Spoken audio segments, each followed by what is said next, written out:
am Cassidy Ford, and this is Rapid Fire Franchising. We have Paul Pickett in the house. How are you, Paul? I'm great, Cassidy. How are you? I am doing really well. So we're going to dive right into this. You know the drill. I'm going to ask you a series of really short questions, and you're going to answer very quickly with honest answers, right? I got it. All right. First one's first, really easy. What do you do for a living? I am the Chief Development Officer for Wild Birds Unlimited. How many years have you been at Wild Birds Unlimited? It will be 32 years in a week and a half. Oh, congratulations. Almost 32. Now, how do you build a successful business all about birds? You focus on the foundations. You make sure that you have a great model, and birds and bird feeding is an amazingly popular hobby that people are very excited to spend money on. Second most popular hobby in the United States and Canada. Oh, wow. Did not know that. What is your favorite bird? The spotted sandpiper. That's the bird. It's not a backyard bird feeding bird, but the bird that I did my master's research on to get my master's in ornithology. What does Wild Birds call its Discovery Day? Meet the flock day. I love that. If you could describe yourself in 3 words. Transparent, caring, hardworking. Okay. How do you... Hey, that works. It's 1 word. We got it. How do you feel about calendar links? I don't like them at all. Long text messages, helpful or a pain in the ass? Usually helpful. Kind of a pain in the ass. Okay. What is one of Paul Pickett's weird quirks? I drink milk with every meal. Do you really? If I can. Okay. Opposite of lactose intolerant here. When were you the most nervous you've ever been in your career? Having to go to my boss to tell them that I had made a gigantic development mistake. Is it a secret, or can you share what it is? I awarded a franchise to someone, and the store site was in someone else's territory because I'd made a mistake on a map. That's a tough one. Big one. Did it all work out in the end? Yes, it did. He told me he wasn't going to be mad at me because there was no more. He could not add to my own self-flagellation. He said, go fix it. And I did. There you go. Name the thing that annoys you more than anything else in the world. People who interrupt me or anyone else. Oh, that's a bad habit of mine. Kind of a bad habit of mine too, which is the things that annoy me are usually things that annoy me about me. Sure, that tends to be the case with people, I think. What is the most awkward thing someone has said to you when they realized you were gay?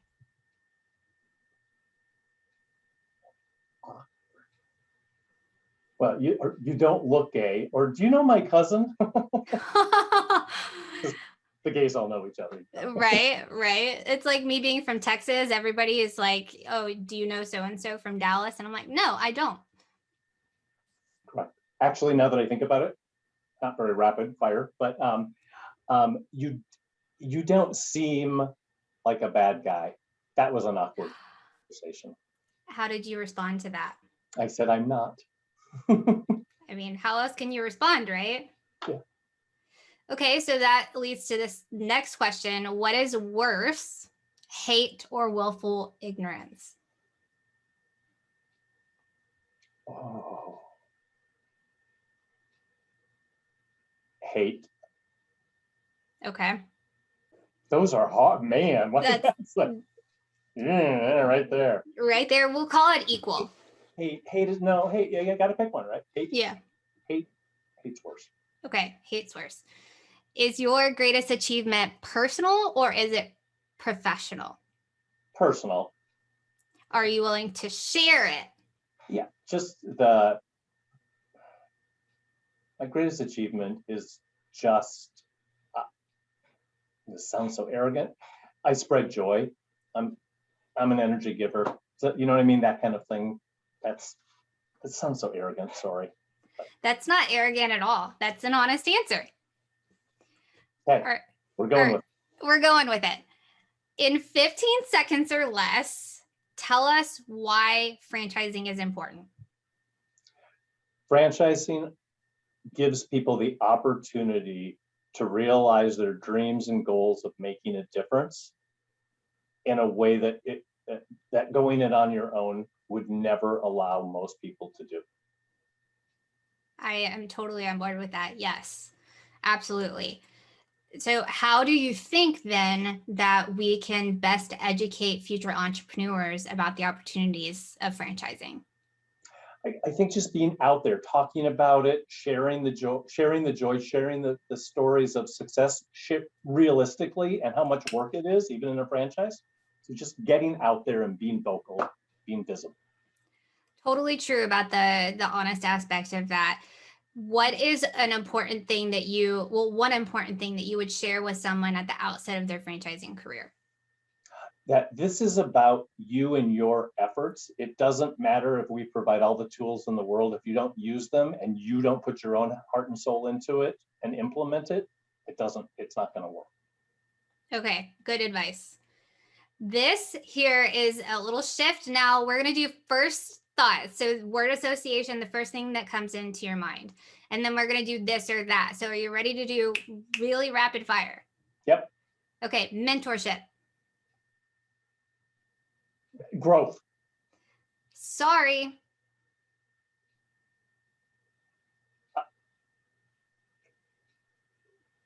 Transparency. Okay. Socks. Hate. Hate? You said sucks? Sucks? Socks on your feet. Oh, fashion. Passion. Actual books. Love. I am right. That's great for you. Are you sure? Political correctness. Overdone. All right. Transformational change. Growth. Gardening. Passion. Clicks. Silly.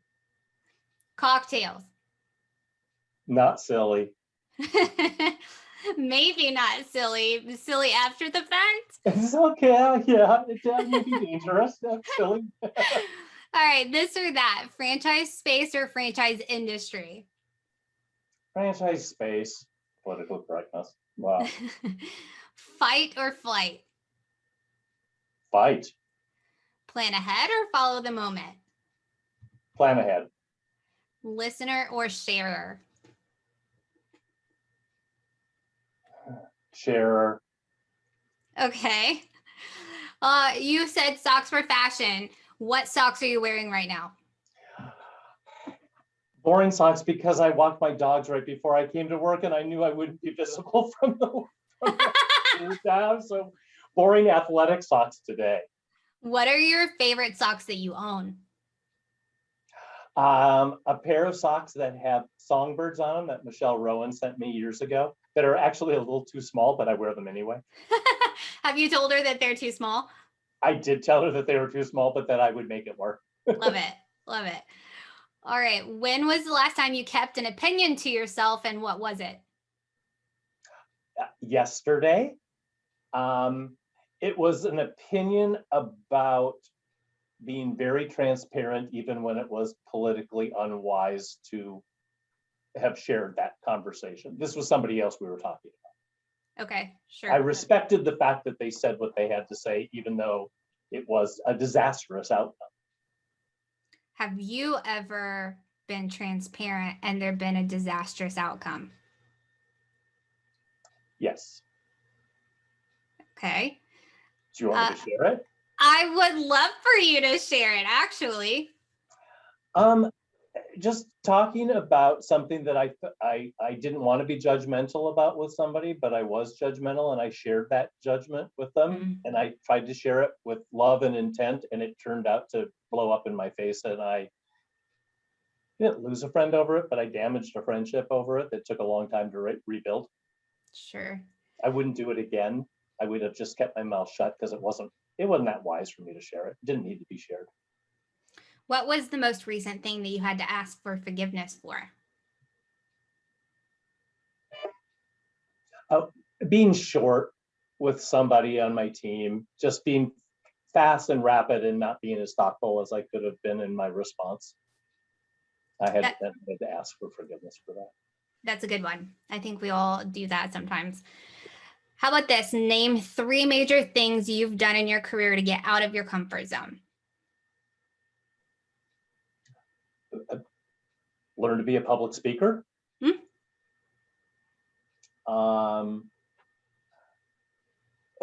the technology to be better that I don't really love. I don't embrace technology quickly.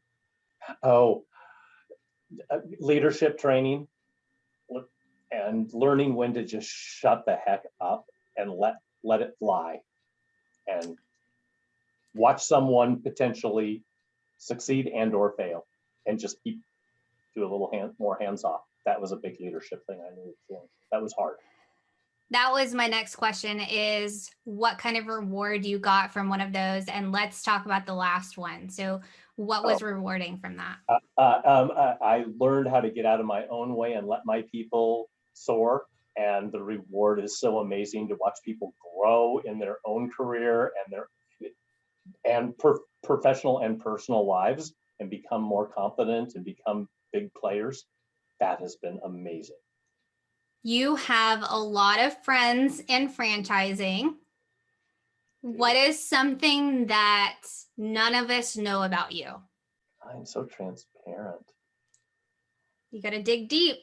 I do have to dig deep. I'm trying to think of the big things, I mean, there's silly things like I can't smell. That's kind of innocuous. Enough of those friends know that I've had a very challenging relationship with my father. Maybe that I am, no, people know I'm hypersensitive.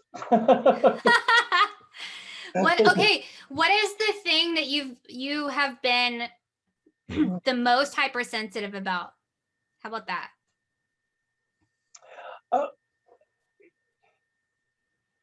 Getting my maneuvering across boundaries, the professional personal boundary, becoming friends with somebody that you have to work with in some way, whether it's franchise support center staff members, franchisees, supplier, and I open myself up, and then it gets anxious sometimes, right? I mean, you are on opposite sides of the table at sometimes, and getting my feelings hurt when they go total professional and don't attend to my personal feelings. It's kind of ridiculous, but it does hurt my feelings. And I'm sensitive about that. I don't like it. I think that a lot of people probably feel that way. So maybe it's encouraging to know you're not alone in the world. That is encouraging. How can members of franchising's LGBTQ community connect? They can be open about their status and talk about it and make it just more visible so that others can see that this is a place where they are welcome and that they exist. What do you think makes it scary in the professional world to make your status known? You're going to be judged. Right. What advice would you give to people in your professional network or give to your peers about fearing being judged? That's a great question. I would say self-love will conquer fear of judgment any day of the week. So my advice would be come to grips with who you are, embrace who you are, and you will find that your fear of judgment will drop off precipitously. That is just great human advice. What is the most exciting thing happening at Wild Birds Unlimited this year?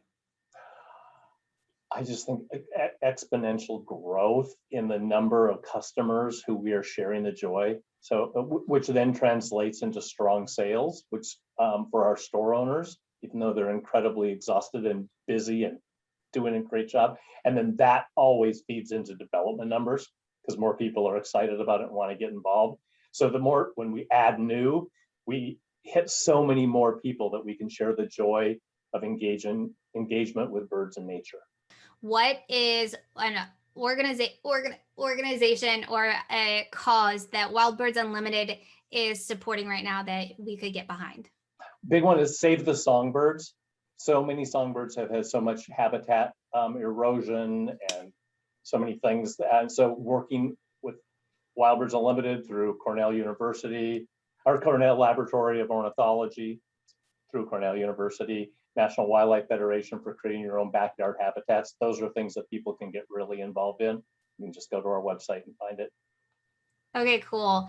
Thank you. That's it. That's everything. I told you they were pretty simple and straightforward.